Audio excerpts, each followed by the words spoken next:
ഇന്നത്തെ വീഡിയോയിൽ ഇന്ത്യൻ റെയിൽവേയെക്കുറിച്ച് പറയുകയാണ്. ഇന്ത്യൻ റെയിൽവേ എന്ന് പറഞ്ഞു. ഇന്ത്യൻ റെയിൽവേ പ്രവർത്തനം ആരംഭിച്ച വർഷം എന്നാണെന്ന് അറിയാമോ? ഇന്ത്യൻ റെയിൽവേ പ്രവർത്തനം ആരംഭിച്ച വർഷം 1853. ഇന്ത്യൻ റെയിൽവേ പ്രവർത്തനം ആരംഭിച്ചു 1853. ഇന്ത്യൻ റെയിൽവേയുടെ പിതാവ് എന്നറിയപ്പെടുന്നത് ആരെയാണ്? ഡൽഹൌസി പ്രഭുവിനെയാണ്. ഇന്ത്യൻ റെയിൽവേയുടെ പിതാവ് എന്നറിയപ്പെടുന്നു ഡൽഹൌസി പ്രഭു. അതുപോലെ തന്നെ ഇന്ത്യയിലെ ആദ്യത്തെ റെയിൽവേ പാത ഏതാണ്? ബോംബെ മുതൽ ഥാന വരെ.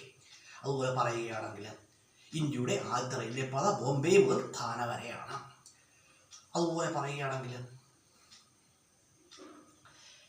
ഇന്ത്യയുടെ ഏറ്റവും തെക്കേ അറ്റത്തുള്ള റെയിൽവേ സ്റ്റേഷൻ ഏതാണെന്നറിയാമോ? ഇന്ത്യയുടെ ഏറ്റവും തെക്കേ അറ്റത്തുള്ള റെയിൽവേ സ്റ്റേഷൻ എന്ന് പറഞ്ഞാൽ കന്യാകുമാരി റെയിൽവേ സ്റ്റേഷനാണ്.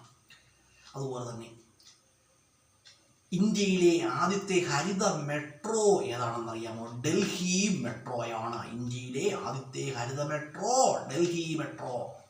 അതുപോലെ തന്നെ മൊബൈൽ ടിക്കറ്റിംഗ് സംവിധാനം ആരംഭിച്ച ഇന്ത്യയിലെ ആദ്യത്തെ മെട്രോ ഏത് മെട്രോയാണ്? മൊബൈൽ ടിക്കറ്റിംഗ് സംവിധാനം ആരംഭിച്ച ഇന്ത്യയിലെ ആദ്യത്തെ മെട്രോയാണ് ഏത് മെട്രോ? മുംബൈ മെട്രോ. ഏത് മെട്രോ? മുംബൈ മെട്രോ. അതുപോലെ തന്നെ നമ്മ മെട്രോ എന്നറിയപ്പെടുന്ന മെട്രോ ഏതാണ്? ബാംഗ്ലൂർ മെട്രോയാണ്. നമ്മ മെട്രോ എന്നറിയപ്പെടുന്ന മെട്രോ ബാംഗ്ലൂർ മെട്രോയാണ്. അപ്പൊ ഇന്ത്യയിലെ ആദ്യത്തെ മെട്രോ ഏതാണ്? കൊൽക്കത്ത മെട്രോയാണ്. പ്രവർത്തനം ആരംഭിച്ച വർഷം 1984. ഓർത്ത് വെച്ചോളുക. ഇന്ത്യയിലെ ആദ്യത്തെ മെട്രോ ഏതാണ്? കൊൽക്കത്ത മെട്രോയാണ്. പ്രവർത്തനം ആരംഭിച്ചത് 1984. അതുപോലെ തന്നെ നമ്മൾ ഇന്ത്യൻ റെയിൽവേയെ കുറിച്ച് പറയുമ്പോൾ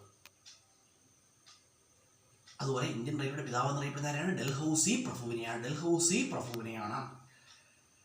അതുപോലെ തന്നെ ഇന്ത്യയിലെ ഏറ്റവും കൂടുതൽ ആളുകൾ ജോലി ചെയ്യുന്ന പൊതുമേഖലാ സ്ഥാപനം ഏതാണ്? ഇന്ത്യൻ റെയിൽവേയാണ്. ഇന്ത്യയിലെ ഏറ്റവും കൂടുതൽ വ്യക്തികൾ ജോലി ചെയ്യുന്ന പൊതുമേഖലാ സ്ഥാപനം ഏതാണ്? ആൻസർ എന്താണ്?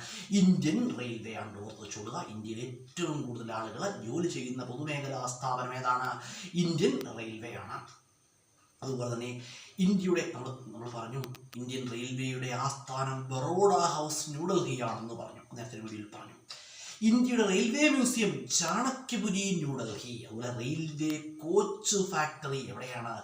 ഇന്ത്യയുടെ റെയിൽവേ കോച്ച് ഫാക്ടറി സ്ഥിതി ചെയ്യുന്നത് എവിടെയാണ്? കപൂർത്തല പഞ്ചാബിലാണ് ഇന്ത്യയുടെ റെയിൽവേ കോച്ച് ഫാക്ടറി സ്ഥിതി ചെയ്യുന്നത്.